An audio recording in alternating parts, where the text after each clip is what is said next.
Assalamu alaikum, masoya, yan uwa da abokan arziki. Maganar da zan yi magana ce ta sirri wanda bai kamata a ce na yi ta on social media ba, amma babu yadda na iya, saboda yadda duniya take min kallo a bangaren da ya shafi personal rayuwata, wanda already mutunci na idan mutane da yawa ya zube, kuma Allahu alam, Allah ne kadai shaida na, ba ni da wani baki da zan iya kare kaina akan hakan, kuma babu dalilin da zai sa in fito duniya ina faɗan wani abu da yake faruwa da ni a personal life ɗina na gida. But amma this time around ya kamata in yi magana, saboda ni kaina abin ya zama na kasa fahimtar yadda rayuwa take, hakan yake faruwa da ni.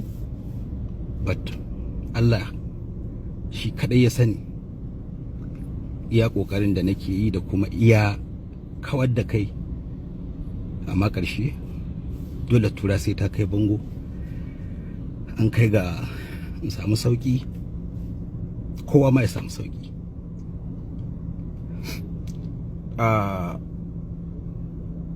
Har ga Allah wallahi azim ba ni da niyyar yin magana on social media, amma wani lokacin idan kana so ka goge wani fenti da mutane suka shafa maka, kuma kai baka san yadda za ka yi kai wannan abin ba, saboda babu wanda zai fahimce ka, so dole ya zama dole ka nemi hanyar da za ka iya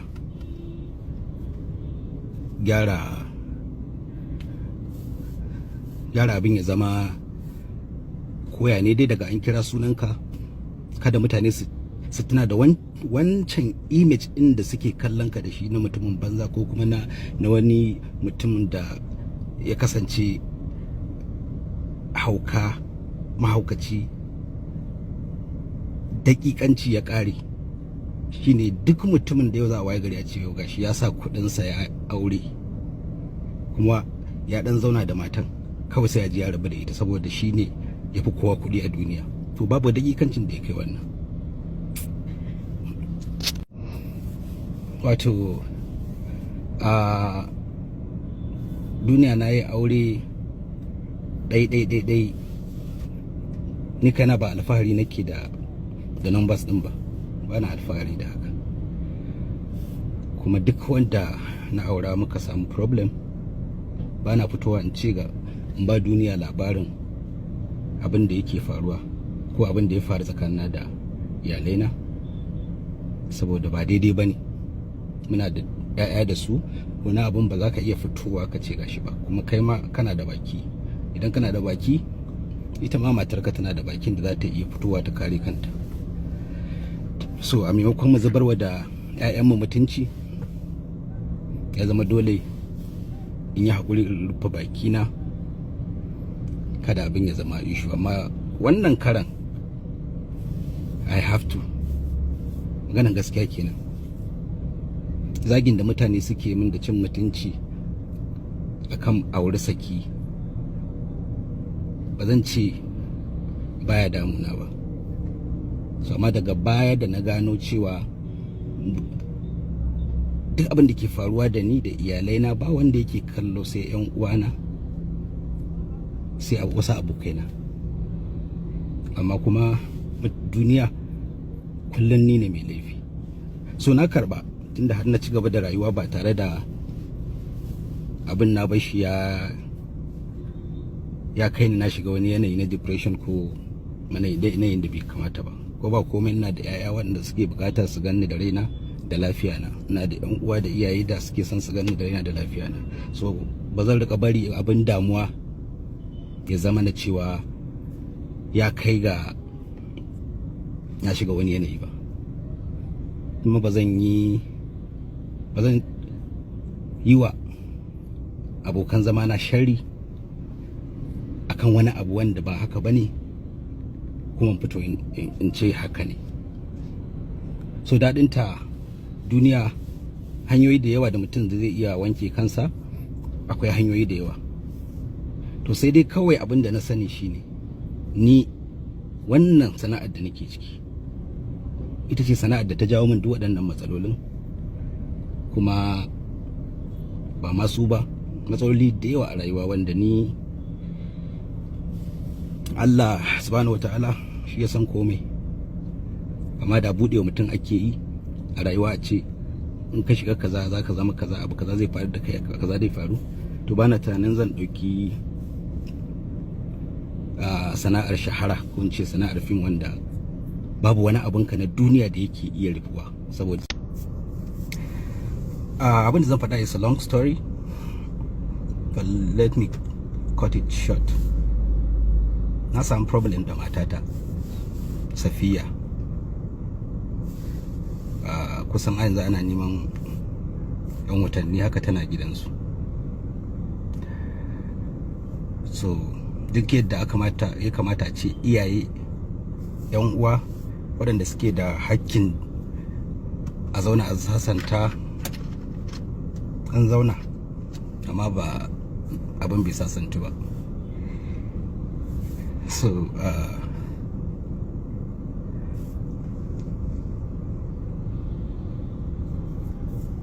in fact kawai dai yanzu tana gidansu, kuma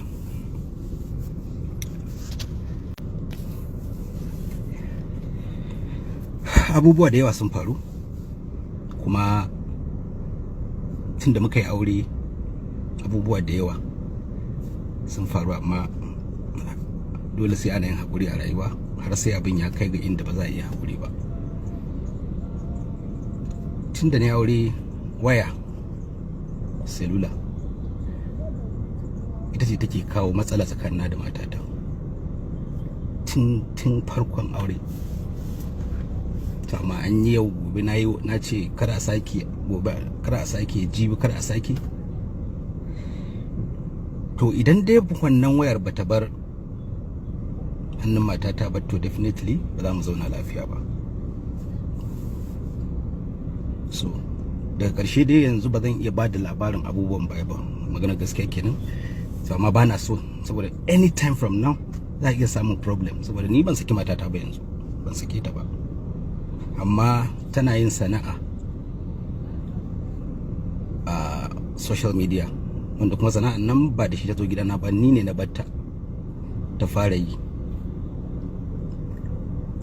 Amma tana yin adashi, ta gaya min cewa tana yin adashi, amma zubi take yi, in an ya kai kaza za ta kwashe kaza. Ashe ita ce uwar adashan, wanda shi ma ba zan faɗa muku cewa gashi kaza ya faru ka no. So sannan babu jituwa tsakaninta da 'yan uwana da kuma 'ya'yana. Wannan abin yana faruwa a kowane gida, yawanci ana irin samun irin waɗannan matsalolin.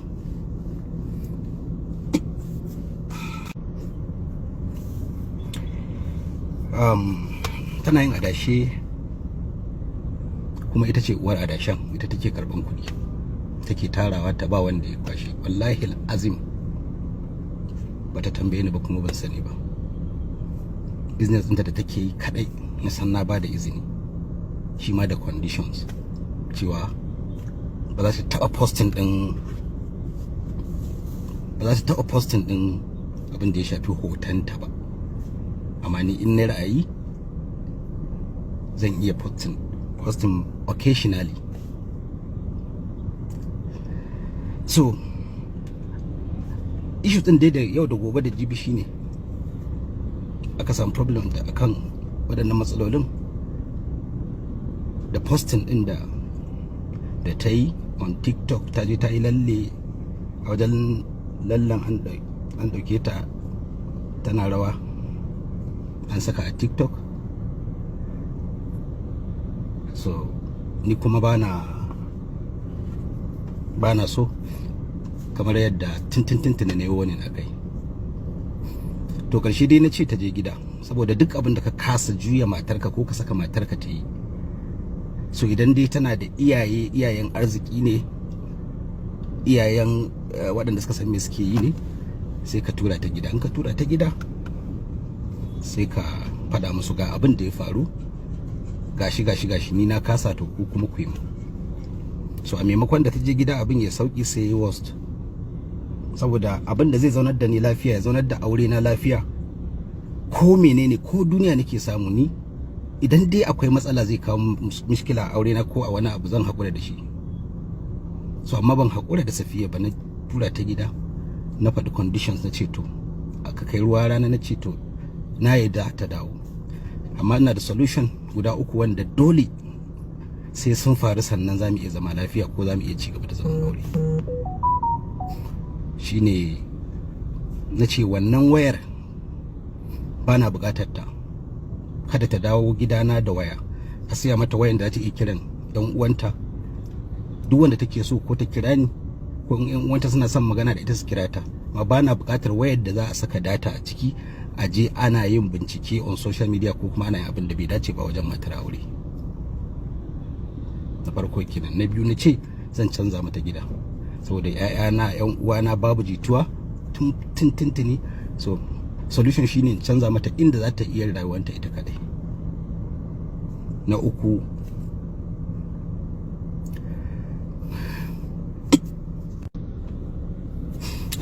as I was saying, na uku kuma na ce, I'm sorry, mun ga hannuna yana shaking, ku yi haƙuri haka, wazan I can't do. Na uku na ce business da take yi a dakatar da shi, na ce ba na bukata, saboda ba da shi ta zo gidana ba, gidana ta fara yi har aka kai wannan lokacin. Dalili ko da yasa na yanke waɗannan abubuwa su ne, ta ce tun da na aure ta, ita take ɗaukan nauyin kanta, ba na bata abinci. Ta ce tun da ta haifi Diana, ko pampers ban taɓa siya wa Diana ba. Gidanmu mutane sun kai 50 aiki kamar da zai kashe ta. So wannan duk daga bakin ta ya fito, wanda idan har aka kai ga yau an ce aure na da ita ya mutu, na tabbatar da mutane da yawa za su so su ji wannan abin da na faɗa. In fact, ba wannan ba shi ne kada mun ta faɗa ba, akwai abin sun kazanta, wanda na tabbatar da cewa duniya idan ta ji abin da take faɗa, wallahi al'azimu sai ta kareta ta, saboda na san cewa ba wanda ya san yadda rayuwar gidana yake, amma makusanta na, abokai da yan fim sun sani yadda nake iya kula da mahaifiyata, ƴaƴana da kuma matana daidai gwargwadon iyawata. So wannan dokokin na ce ta daina business, ta ajiye babbar waya, kuma zan canza mata gida. Kawuna suka je aka zauna aka yi maganganu, aka tashi dai ba solution. Abinda iyayenta suke faɗa, ko ce yayyanta, shine sun yadda a canza mata gida, amma ba su yadda a hana ta yin business ba ko a karɓe wayan hannunta. Idan kuma dole sai an yi haka, to su gaskiya sai dai a haƙura. Ni ban saki matata ba, kuma ba na son sake ta, saboda 'yan kallo akwai makiyana da ko menene na fito na faɗa ba zan burge su ba, za su ce ƙarya ne. Amma ina yin wannan dan masoyana ne da suke jin ciwon ana zagi na akan aure saki. So tana gidansu, with time idan an daidaita fine, amma zai wahala saboda sun fi yadda. So tunda sun zaɓi business ɗin da take yi fiye da zaman auren ta, bani da option. Anytime from now za a ji labari mara daɗi, a gafarce ni. Wannan shine, saboda ina celebrity ba zan kashe kaina saboda followers ko in ce fans dina in burge su ba, in zauna in ci gaba da zama da bakin ciki saboda babu yadda na iya, billahi allazi la ilaha illa huwa. Har zuciyata yanzu nake maganan nan ba so nake ba, amma ba ni da option. So in Allah ya sa an daidaita fine, in ba daidaita ba Allah zai yanke. Babu abin da ya fi karfin addu'a, saboda dai na san dai aure ana yin shi ne saboda raya sunnar manzo Allah sallallahu alaihi wasallam, a kuma tara zuri'a da shauransu. Ina da zuri'a, ina da 'ya'ya, don haka ba ni ne kaina ba, kuma ba na cire rai da rahamar Allah, but ina ganin na gama aure bi iznillahi ta'ala, na gama aure. Ma'ana roƙon Allah ya kare ni daga dukkanin abubuwan da nake gujewa, yasa nake ta yin wannan auren. Daga na rabu da mace sakin auren saboda wani dalili ne wanda duk mutumin da ya zama madaukaki yana tare da irin waɗannan abubuwa da su rika bin shi.